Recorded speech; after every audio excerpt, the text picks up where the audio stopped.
ભલા મારા બચ્ચાઓ, ધોરણ 12 સાયન્સ ચેપ્ટર નંબર 7 આજે નવું ચેપ્ટર શરૂ કરવા જઈ રહ્યા છે. ઘણો બધો ભાર આ ચેપ્ટરનો છે. ભાર એટલે ગુણભાર. તમારી પરીક્ષા માટે બહુ જ અગત્યનું છે અને ચેપ્ટર પણ સરસ મજા આવે એવું છે. રિયલ વાસ્તવિકતાની સાથે જોડાયેલો છે એટલે તમને પણ ભણવાની બહુ જ મજા આવશે. બસ આ ચેપ્ટરમાં એક એવું ડિસાઈડ કરો કે રોજની થિયરી રોજ કરી લઈશું. એક થિયરી જે દિવસે ચાલી એ જ દિવસે એક થિયરી બીજી ત્રીજી જેટલી ચાલે એટલી, રાઈટ? તો એનો ઇમ્પેક્ટ બહુ સરસ આવશે અને આ ચેપ્ટર આમ મોડે થઈ જશે. આમ જ જોજો, સાથે બન્યા રહેજો, મારી વાત માનજો. રોજ યાદ કરાવીશ કે આ વસ્તુ કરવાની છે આપણે. Isn't it? Ready, study, go. Chapter number 7 પ્રત્યાવર્તી પ્રવાહ. નોર્મલી બે પ્રકારના પ્રવાહની આપણે સામાન્ય જે વાત જાણીએ છીએ એમાં એક છે ડીસી.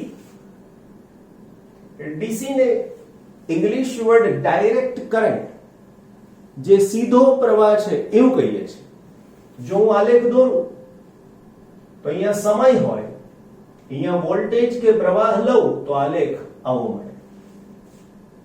એની સામે જો હું એસી દર્શાવું અને અહીંયા સમય લઉં અને અહીંયા વોલ્ટેજ કે પ્રવાહને લઉં તો એ આપણને આવો મળી શકશે. સમજાયું? બીજી વાત, સમય સાથે બદલાતો નથી, સમય સાથે બદલાય છે. બીજી વાત કરવાની, ડીસી નું ઉદ્ગમ કોણ છે? તો સામાન્ય રીતે ડીસી નું ઉદ્ગમ વિદ્યુત રાસાયણિક કોષ એનું ઉદ્ગમ છે. સામાન્ય રીતે બોલ્યો હો, બીજા ઉદ્ગમ છે પણ તમે જે જાણો છો એવું તમને યાદ કરાવું છું. એસી નું ઉદ્ગમ કોણ છે? તો કે એસી નું ઉદ્ગમ ડાયનેમો. 10મા ધોરણમાં શીખ્યા ડાયનેમો એટલે શું, હે ને? બસ એ જ ડાયનેમોની વાત, એ જ ડાયનેમોની ચર્ચા કરવાની છે. બીજું, દૂર સુધી પ્રસરણ ડીસી નું થઈ શકે પણ ઉર્જા વ્યય બધો બહુ થાય. આમાં દૂર સુધી પ્રસરણ કરવામાં ઉર્જા વ્યય બહુ ઓછો થાય છે. કેમ? એ પણ આ ચેપ્ટરમાં સમજીશું. ત્રીજા ચેપ્ટરમાં થોડોક અંશ આપ્યો તો પણ અહીંયા એને બહુ જ ડિટેલમાં આપણે જોઈશું. બીજી વાત, ડીસી ના વોલ્ટેજ કે કરંટમાં વધારો ઘટાડો કરવો હોય તો પાવરનો સીધો અવરોધમાં વ્યય થાય તો જ ઘટે, વધવાની સંભાવના ઓછી છે. જ્યારે એસી ની અંદર વોલ્ટેજ અને પ્રવાહ વધી ઘટી શકે છે ને એમાં પણ ઉર્જાનો વ્યય નહિવત થાય છે. આ બધા તફાવતના મુદ્દા બતાવી રહ્યો છું, યાદ રહેશે તમને. બીજું, આનો ઉત્પાદન ખર્ચ વધારે છે જ્યારે આનો ઉત્પાદન ખર્ચ પ્રમાણમાં ઓછો છે. આપણે નોર્મલી ડોમેસ્ટિક યુઝમાં એસી નો જ વપરાશ કરતા હોઈએ છીએ, જ્યારે ડીસી ખાસ કરીને ઇલેક્ટ્રોનિક્સ ઉપકરણોમાં વપરાય છે. તમે મોબાઈલ વાપરો છો, ડીસી છે. ટીવી એલઈડી જુઓ છો, ડીસી છે. સીડી પ્લેયર ડીસી છે. બધા ડીસી પર કામ કરે છે, રાઈટ? તો આપણા ઘરમાં એસી આવે ને ડીસી કેમનું બને એ પણ ધોરણ 12 માં તમારે સમજવાનું છે. છેલ્લા ચેપ્ટરમાં ટ્રાન્ઝિસ્ટરમાં. એટલે આનું આમાં રૂપાંતરણ થઈ શકે છે પણ આનું આમાં રૂપાંતરણ કરવું એ ડિફિકલ્ટ છે. ખ્યાલ આવ્યો? થઈ શકે છે, નથી થતું એવું નહીં. બધું everything is possible but it is to hard to convert, but it is easy to convert, right? તો આ પ્રકારના કન્વર્ઝન્સ અહીંયા શક્ય છે. તો આ બ્રીફ ઇન્ટ્રોડક્શન આપ્યું. આવો જે પ્રવાહ છે એને નામ આપ્યું છે પ્રત્યાવર્તી પ્રવાહ. એનું બીજું નામ છે ઉલટ સુલટ પ્રવાહ.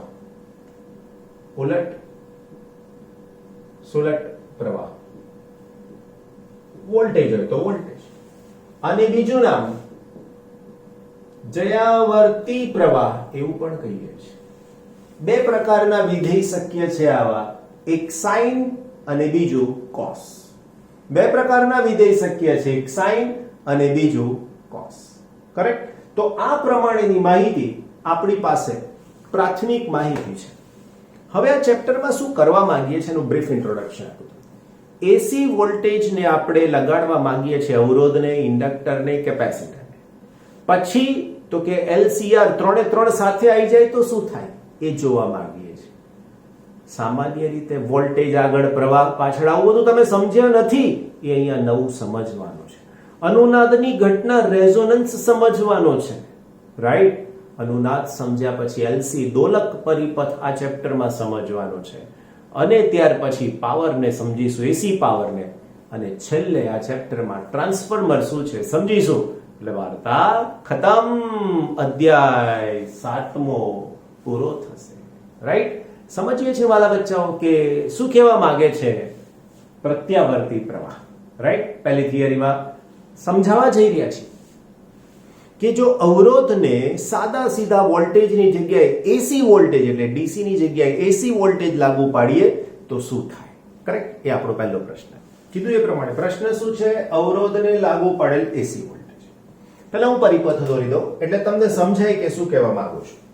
તો જો સૌથી પહેલા આવી રીતનો સપ્લાય, અત્યાર સુધીમાં સપ્લાય ડીસી હતો. ડીસી એટલે એક પ્લસ એક માઇનસ, પણ હવે એસી થઈ ગયો એટલે આ સિમ્બોલ એસી નો છે. અહીંયા તરંગ જેવું બતાવવાનું.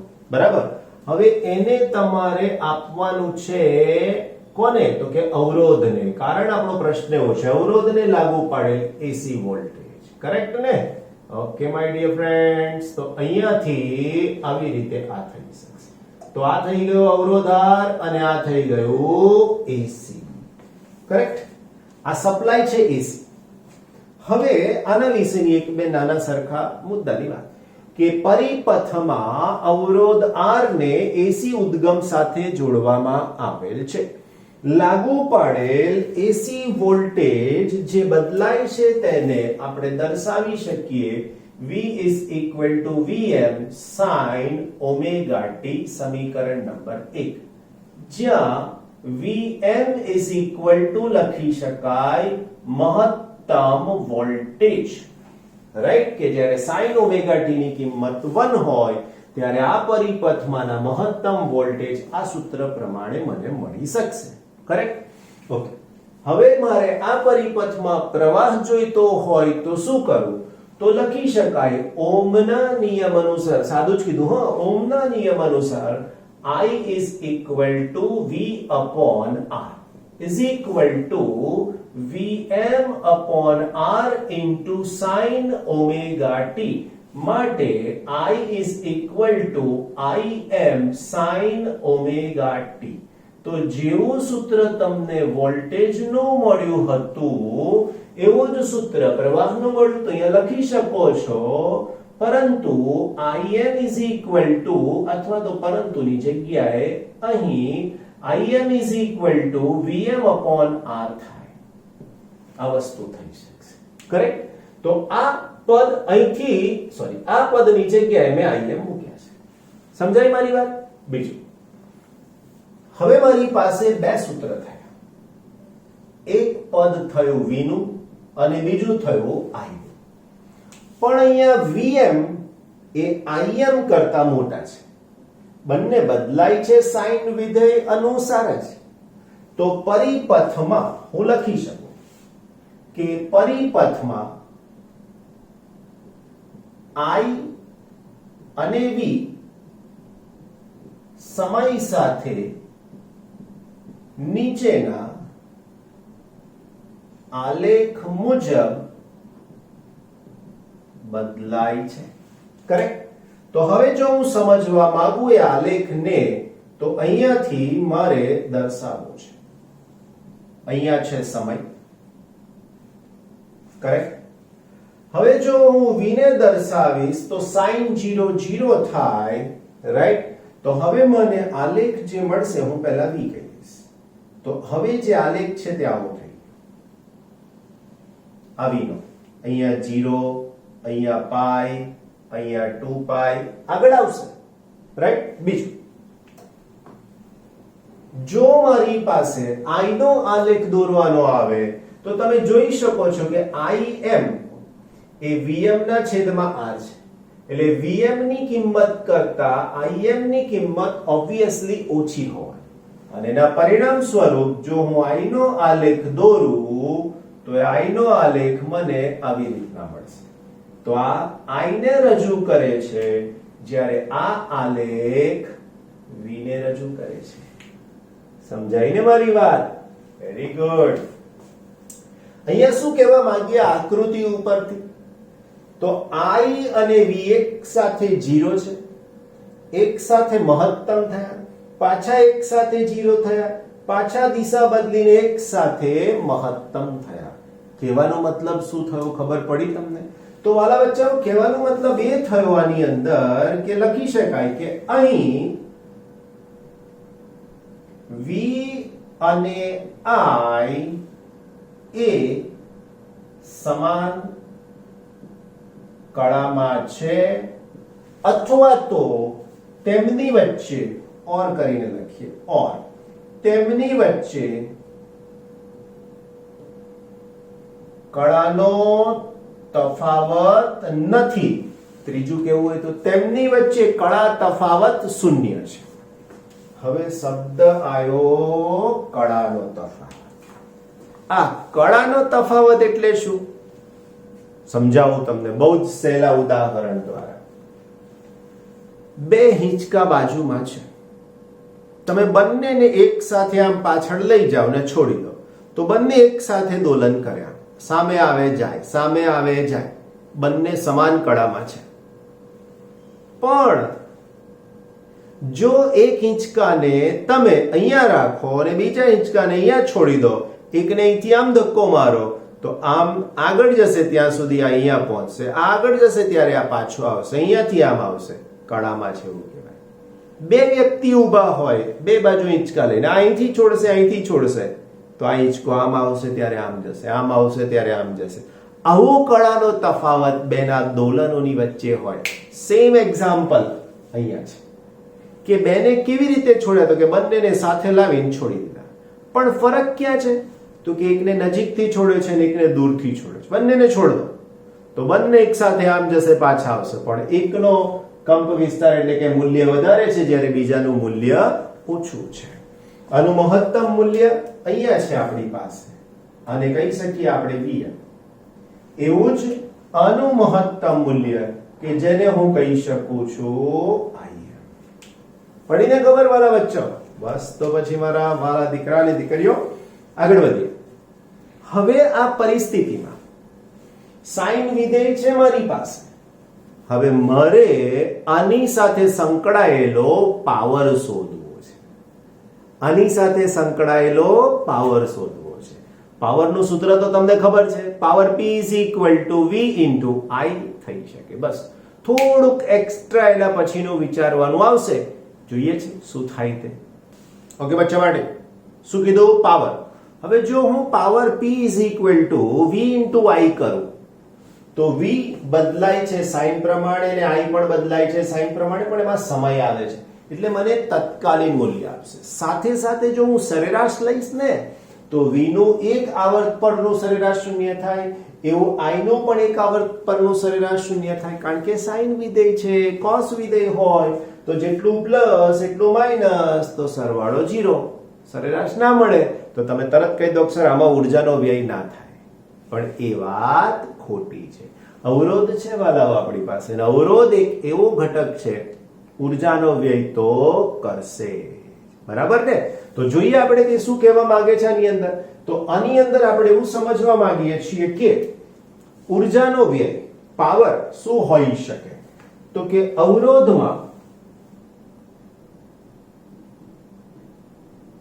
પાવર વ્યય પાવર P = સૂત્ર લખી શકાય I² * R.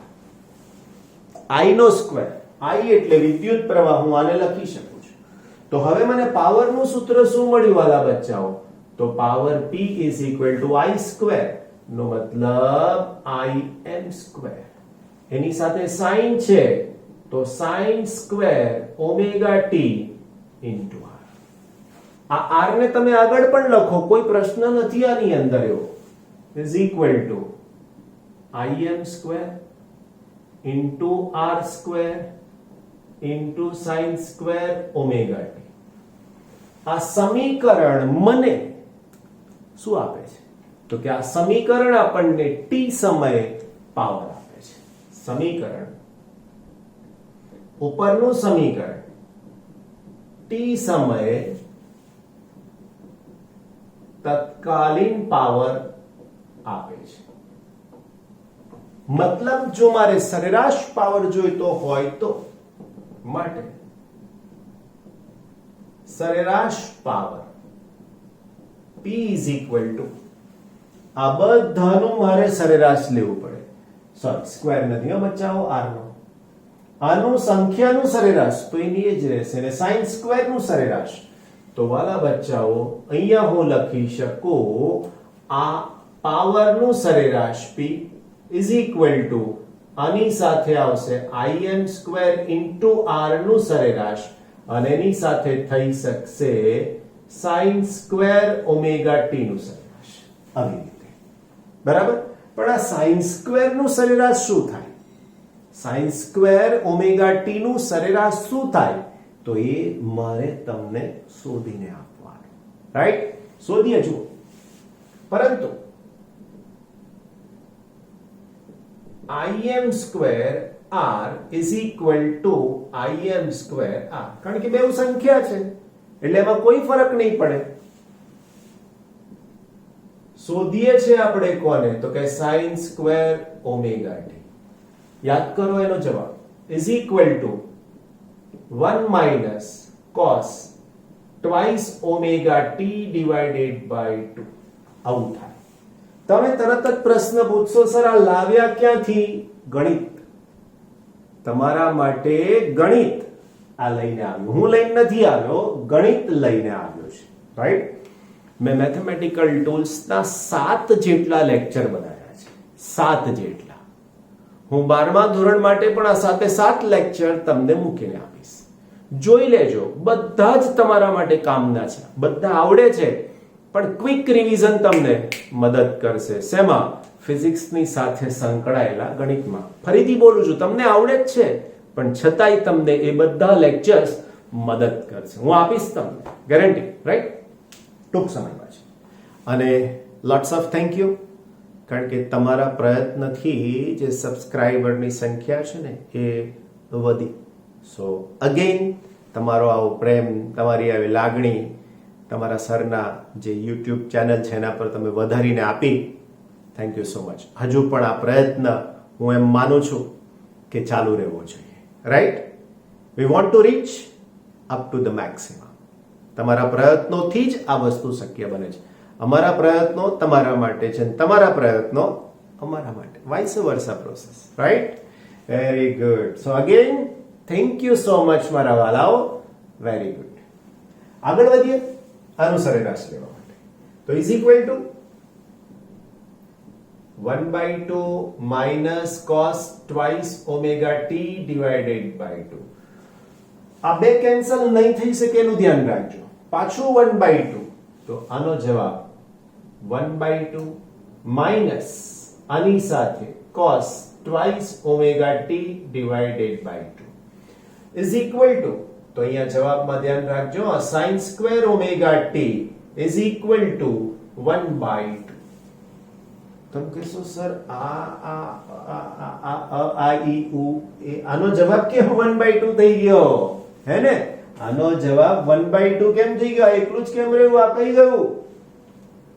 જતું રહ્યું મારા વાલાઓ. ક્યાં ગયો? તો કે આનો જવાબ 0 થઈ ગયો. સાબિત કરીને આપીશ, કારણ કે આ ચેપ્ટરમાં અને આગળ પણ ઉપયોગ આવવાનો છે આવા પદનો. રાઈટ? પછી સાબિતી આપ્યા પછી તમે એમ કહી દેશો સર યુ આર રાઈટ, બરાબર છે, અમે પણ આટલું જ યાદ રાખીશું. આની સાબિતી નથી જરૂર. કેમ? તો કે સર ખબર પડી ગઈ હવે 0 થાય. તો ભાઈ પહેલા મેં ખોટું કીધું? તમે સાચું બોલજો. મેં પહેલા શું કીધું? તો કે આનો સરેરાશનો જવાબ 0 થાય, એટલા માટે મેં 1/2 લખ્યું. હમણાં સાબિતી આપીશ પછી તમે સ્વીકારશો કે હા સર ના તમે બરાબર સાચા છો. સાબિતી પ્રમાણે આપી દઈએ તમારી લાગણીને માન આપણે.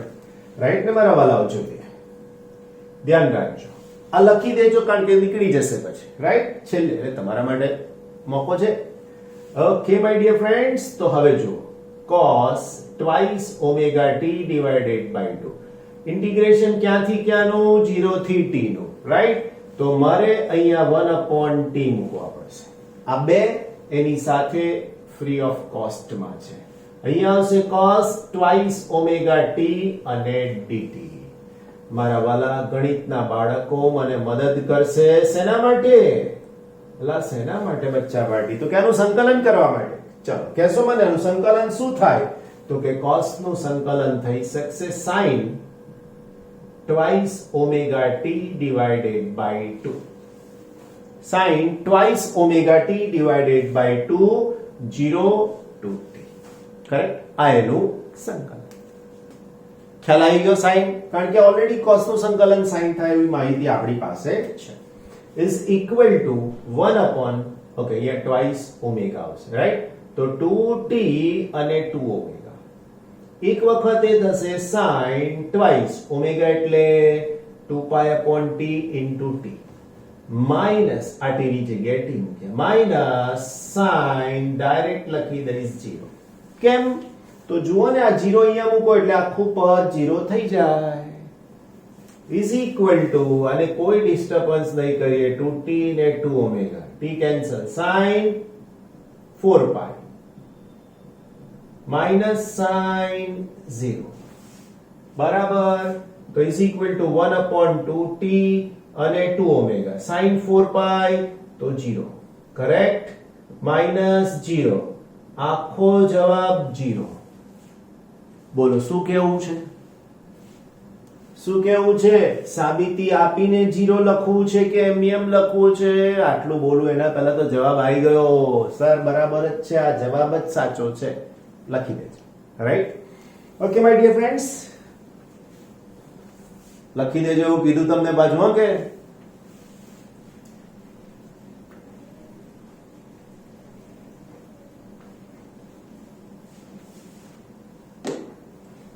ઓકે મારા વાલાઓ, છો આ 1/2 અહીંયાથી હવે આની કિંમત મારી પાસે આખો જવાબ થઈ ગયો 1/2. તો મારી પાસે હવે પાવર નું સૂત્ર શું થઈ ગયું? તો લખું માટે power p is equal to, એ પણ કેવો પાવર બચ્ચાઓ? સરેરાશ પાવર. તો સરેરાશ power p is equal to, આની જગ્યાએ તો આ કિંમત ડાયરેક્ટ થઈ ગઈ im² into r, કરેક્ટ? અને આની જગ્યાનો જવાબ થઈ ગયો 1/2. તો હું લખી દઉં 1/2, કરેક્ટ? તો આવું થઈ જાય im²/2 into r, રાઈટ ને? આને હું કંઈક અલગ રીતે લખવા માંગુ છું, જોજો. માટે power p is equal to, આને ખાલી im/√2 સ્ક્વેર into r. જોયું? આવું ક્યાંક શીખ્યા હશો તમે ભૂતકાળમાં. આવી જે વેલ્યુ બને એને શું કહેવાય? IRMS. શું કહેવાય? IRMS. તો આને આપણે નામ આપીશું is equal to IRMS square into r. આપણી ટેક્સ્ટ બુકમાં i પણ લખેલો છે એની જગ્યાએ, તો i² into r. આ RMS શબ્દ 11મા ધોરણમાં વાયુનો જે ગતિવાદ હતો એમાં હતો. RMS નો મતલબ root mean square. Root mean square શું થાય સમજાવું છું. RMS, R એટલે રૂટ, M એટલે મીન અને S એટલે સ્ક્વેર. કેવું થાય? સપોઝ મારી પાસે આવું હોય તો આવું થાય. I આપણે ઊંધું જવાનું, S એટલે સ્ક્વેર, M એટલે મીન એટલે સરેરાશ અને R એટલે રૂટ. ખ્યાલ આવ્યો? S એટલે સ્ક્વેર, M એટલે મીન અને R એટલે રૂટ. ક્લિયર ને બધી વાતો? ફરીથી એકવાર, IRMS કેવી રીતે મળે? તો કે પહેલા જે તેનો સંખ્યા હોય તો જે છે એનો વર્ગ કરવાનો, એનું સરેરાશ લેવાનું ને એનું વર્ગમૂળ કરવાનું. તમે કહેશો સર આની અહીંયા જરૂર કેમ પડી? Yes, exact question. તમારો બિલકુલ પ્રશ્નનો જવાબ સાચો છે. પ્રશ્ન સાચો છે, જવાબ તો હું આલીશ ભાઈ. ઓકે, પહેલા કીધું તું કે પાવર, કરંટ અહીંયા છે સાઈન અને વોલ્ટેજ અહીંયા છે સાઈન, આ બે 0 થઈ જશે એક આવર્ત પર. પણ સ્ક્વેર કરવાથી આ જે માઈનસ કિંમત હતી એ પ્લસ થઈ ગઈ, એટલે એ 0 નહીં થાય. પણ એવી માઈનસ અને પ્લસ સંખ્યાનું સરેરાશ શક્ય નથી. ફરીથી એકવાર, માઈનસ અને પ્લસ સંખ્યાનું સરેરાશ શક્ય નથી. ત્રીજી વાર, -2 અને +2 નું સરેરાશ શું થાય? કહો મને. ચાલો, તમે કહેશો સર 0 થાય. ખોટું છે. સંખ્યા કાં તો ધન જ હોય, સંખ્યા કાં તો ઋણ જ હોય તો જ સરેરાશ થાય, બાકી ના થાય. તો હવે કહેવાનું શું? તો કહેવાનું એવું મારા વાલાઓ કે શું કહેવાનું? જે માઈનસ સંખ્યા વાળું પદ છે એનું સરેરાશ જોઈતું હોય તો શું કરવાનું? તો જુઓ, -2 અને 2, આની રીતે હું સરેરાશ મેળવું તો મારે સૌથી પહેલા એનો સ્ક્વેર કરવાનો. એનો મતલબ કે 2 નો વર્ગ એટલે 4, આ 2 નો વર્ગ એટલે 4. રાઈટ? હવે સ્ક્વેર કર્યો, હવે મારે શું કરવાનું? તો કે એનો સરવાળો કરી અને 2 વડે ભાગવાનું. એટલે મેં શું કર્યું? એનું સરેરાશ કર્યું. અને છેલ્લે મારે શું કરવાનું? તો કે વર્ગમૂળ કરવાનું. રાઈટ? તો આવી કન્ડિશનમાં જવાબ શું આવશે મારા વાલા ભૂલકાઓ? તો કે 4 + 4 8/2 √4 જવાબ 2. રાઈટ? આવું જે શોધ્યું એને RMS કિંમત કહેવાય. એટલે આવું જ્યાં ગતિ સદિશ એવું હોય ને ત્યાંની જરૂર પડે છે. અહીંયા કેમ પડી? તો કે એક પ્લસ એક માઈનસ, આનું સરેરાશ સીધે સીધું ના મળે, પર્ટિક્યુલર એ શોધવા માટે અહીંયા જરૂર પડી છે. કરેક્ટ ને? બસ, તો મારા વાલાઓ આવું ડિટેલ તમારા એક અને માત્ર એક સર શીખવાડી શકે છે તમને. બસ મેં તમને યાદ કરાવવાની વાત કરી છે ને કે બન્યા રહેજો મારી સાથે. રોજ થિયરી, રોજની રોજ. બાકી જે જૂનું બાકી હોય ને પછી કરીએ જ છીએ જોડે જોડે, પણ હવે આ ચેપ્ટરમાં મારે રોજનું કામ રોજ જોઈએ છે. કશું બાકી નહીં, ભલે ને ગમે તે સબ્જેક્ટનો ટેસ્ટ હોય. આજની થિયરી હું પોતે જાતે આજે મોડે કરી દઈશ. બસ આ ચેપ્ટરમાં આટલો સહકાર મને તમારો જોઈએ છે. કમ્પલસરી મળશે. હા કે ના કહેવાનું છે, મને સંભળાય એવી રીતે કહેવાનું છે. રાઈટ? ઓકે, જો હું આ IRMS માટે આવો આલેખ દોરવા જાઉં, ઓકે, અહીંયા ઓમેગા હશે, ઓમેગા t. જો હું આવા IRMS માટે IRMS વિરુદ્ધ સમયનો આલેખ, ના, ઓમેગા t નો આલેખ. હવે અહીંયા શું છે મારી પાસે? તો કે IRMS. IRMS ને આપણી બુકમાં સ્મોલ i વડે દર્શાવ્યું છે. હવે જો હું આલેખ દોરવા જાઉં તો આવું થાય. હવે આમાં Im છે, આ કિંમત છે ને, આ જે બતાવીશ ને તે Im છે. રાઈટ? મેક્સિમમ. પણ અહીંયા જે મળશે આ એ I છે, અને આ I એટલે જ IRMS. ખ્યાલ આવ્યો? આ I એટલે જ IRMS. એટલે હું અહીંયા ચાહું તો લખી શકું IRMS. I is equal to.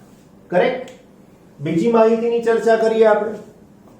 આ બીજી માહિતી શું છે? બીજી માહિતી શું છે હું તમને કહેવા. જે આપણે RMS કિંમત કીધી ને એ વાસ્તવમાં કેવી રીતે મળે એ સમજીએ. જો I is equal to under, એટલે એકચ્યુઅલી આ I ને આપણે આવું જ કહેવાનું છે, RMS. RMS એનો symbol I is equal to હું લખું તો અહીંયા I સ્ક્વેર અને એનો 12. I સ્ક્વેર અને 12. હમણાં મેં તમને સમજાવ્યું હતું. S એટલે સ્ક્વેર, M એટલે મીન અને R એટલે રૂટ. કરેક્ટ? હવે આના જવાબમાં મને આવું મળશે કે Im સ્ક્વેર ડિવાઇડેડ બાય 2. હવે જો હું આનું વર્ગમૂળ લઈ લઉં મારા વાલા ભૂલકાઓ તો Im upon √2 થશે અને એના ઉપરથી 0.707 અને Im થશે. એટલે સૂત્ર શું મળ્યું ખબર પડી કે IRMS is equal to I is equal to 0.707 અને એની સાથેનો જવાબ આવશે બાળકો Im. So this is your complete answer. Number ભાઈ કયો આવે છે 3. સેમ તમારે આના માટે પાવરનું સૂત્ર લખવું હોય તો આ લખી શકાય. તો power P is equal to હવે તમે લખી શકો છો કે I square RMS into R. આના ઉપરથી જ આ જ વસ્તુ લખી છે, બીજું કશું નવું લખ્યું નથી. રાઈટ. ત્રીજી વાત, મારે VRMS લખવું છે. અગેન વારંવાર બોલીશ આ વાક્ય કે ટેક્સ્ટબુકમાં RMS સિમ્બોલ લખવામાં આવ્યો નથી, પણ છતાંય હું લખી રહ્યો છું કારણ કે આ સિમ્બોલ ભૂલાઈ જાય એવો છે. રાઈટ. તો V is equal to, again મારે ડાયરેક્ટ આ લખવું હોય તો લખાય કે VM upon √2 is equal to 0.707 અને VM. સેમ ટુ સેમ તમે આવું લખી શકો છો કે VRMS is equal to V is equal to 0.707 VM. એટલે કોની કિંમત વધારે હોય વાલાઓ મારી પાસે? કહેશો મને? તો VM ની કિંમત વધારે હોય કારણ કે VRMS એ VM ના આટલા થાય. આપણા ઘરમાં જે વોલ્ટેજ આવે છે એ RMS વોલ્ટેજ છે. એમાંથી જો મને મહત્તમ વોલ્ટેજ જોઈતા હોય તો શું થાય? તો આપણા ઘરમાં જે વોલ્ટેજ આવે છે ને એમાંથી મને મહત્તમ વોલ્ટેજ જોઈતા હોય તો હું લખું VM is equal to √2V. V એટલે અહીંયાથી આમ લઈ આવ્યો એટલે V. અને આપણા ઘરમાં જે વોલ્ટેજ આવે છે ખબર છે કેટલા છે તે? તો કે સર 220 ની આસપાસ હોઈ શકે છે. તો હવે તમે આનો જવાબ મેળવો ને તો VM is equal to answer થઈ જશે 311 વોલ્ટેજ. એટલે વાસ્તવિકતામાં મહત્તમ વોલ્ટેજ તો આટલા બધા આવે છે. રાઈટ. તો આ માહિતી આની સાથે સંકળાયેલી છે કે જેમાં મહત્તમ વોલ્ટેજનું કન્વર્ઝન અહીંયા થઈ શકે છે. કરેક્ટ. તો આ બધી જ ઇન્ફોર્મેશન. બીજી એક અગત્યની વાત, તમારી જે રેફરન્સ બુક છે દર્પણ, એ બુકની અંદર ઓલમોસ્ટ બધા જ સિમ્બોલ AC ના કેપિટલમાં વાપર્યા છે.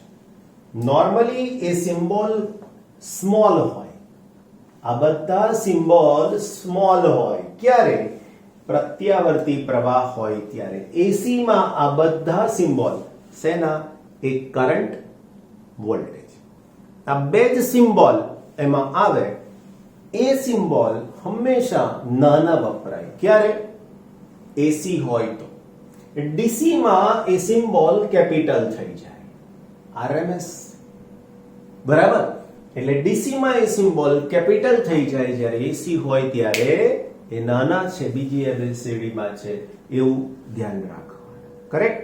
આ પણ એક અગત્યની વાત છે. ફેરફાર ક્યાંય ના થવો જોઈએ, સમજી લેજો. ઓકે. પહેલા મારા મુલકાઓ 7.1 નંબરનું ઉદાહરણ. રાઈટ. તો 236 નંબરનું પેજ જોતામાં 200 પેજ પૂરા થઈ ગયા. You know. Okay. 220 volt supply માટે 220 વોલ્ટ સપ્લાય એટલે VRMS, જેનો સિમ્બોલ V લખીશું. 220 વોલ્ટ સપ્લાય માટે જ્યાં સપ્લાય શબ્દ આવે ને એટલે VRMS છે એવું કીધું. વિદ્યુત બલ્બ 100 વોટ નું રેટિંગ ધરાવે છે. આ શબ્દ ઘણી બધી વખત આવશે. Power P is equal to 100 watt. જ્યારે પણ કોઈ ઇલેક્ટ્રિકલ ઉપકરણ લો, ઇવન સાદી બેટરી મોબાઈલની પણ લો ને, એમાં પણ એનું રેટિંગ લખીને આવે છે. 220 વોલ્ટ અને 2000 મિલી એમ્પિયર આવું કંઈક લખીને આવે છે. તો એ બધું શું છે? એનું રેટિંગ. સાદો આપણે બલ્બ લેવા જઈએ તો પેલો દુકાનવાળો પૂછે, સાહેબ 8 નો આપું કે 15 નો બલ્બ આપું? એ રૂપિયા છે? ના ભાઈ, એ રૂપિયા નથી, એનું રેટિંગ છે કે 8 વોટ કે 15 watt. Like that. Okay fine. બલ્બનો અવરોધ શોધવાનો છે ભાઈ. એમાં અવરોધ શોધવાનો છે. તો આપણી પાસે પાવર છે ને વોલ્ટેજ છે. તો વાલા બાળકો, બલ્બનો અવરોધ શું થાય? કે સર બલ્બનો અવરોધ R બરાબર V² ના છેદમાં P. કેમ? તો કે power P is equal to V² ના છેદમાં R. આવું સૂત્ર ત્રીજા ચેપ્ટરમાં શીખ્યા છો. એટલે એવું ના કહેશો કે સર સૂત્ર નથી આવ્યું. V² 220 220 અને 100 0 0 કેન્સલ r બરાબર 22 ગુણાકારમાં 22 કરી જોજો ભાઈ 4 8 4 એવું છે ને અને અવરોધનો એકમ તો ઓમ થાય રાઈટ તો આ પહેલા પ્રશ્ન જવાબ મળી ગયો સ્ત્રોત વોલ્ટેજનું મહત્તમ મૂલ્ય નંબર બી સ્ત્રોત વોલ્ટેજનું મહત્તમ મૂલ્ય એટલે Vm રાઈટ તો Vm ઇઝ ઇક્વલ ટુ સૂત્ર શું છે તો કે √2 Vrms √2 into 220 હમણાં જ ગણ્યા હતા મારા વાલા ભૂલકાઓ 311 વોલ્ટ લા પડી કે ના પડી ત્રીજું શોધવાનું કીધું છે બલ્બમાંથી વહેતા પ્રવાહનું RMS મૂલ્ય તો બલ્બમાં power P is equal to V into I તો આના ઉપરથી I is equal to P upon V આ V પણ VRMS ને I પણ IRMS તો તમે આ સૂત્રને લખો તો IRMS is equal to P upon VRMS માટે IRMS is equal to P power 100 અને ભૂલકાઓ વોલ્ટેજ તો કે 220 તો IRMS કેટલા થાય તો બચ્ચાઓ 0.454 એમ્પિયર તો આ તમારો લાજવાબ હે ને અગેન છેલ્લી વાર યાદ કરાવી દો કે આ ચેપ્ટરમાં કામ કેવી રીતે કરશું આપણે કહેશો મને રોજની થિયરી એટલું મારું માનવું પડશે correct thank you so much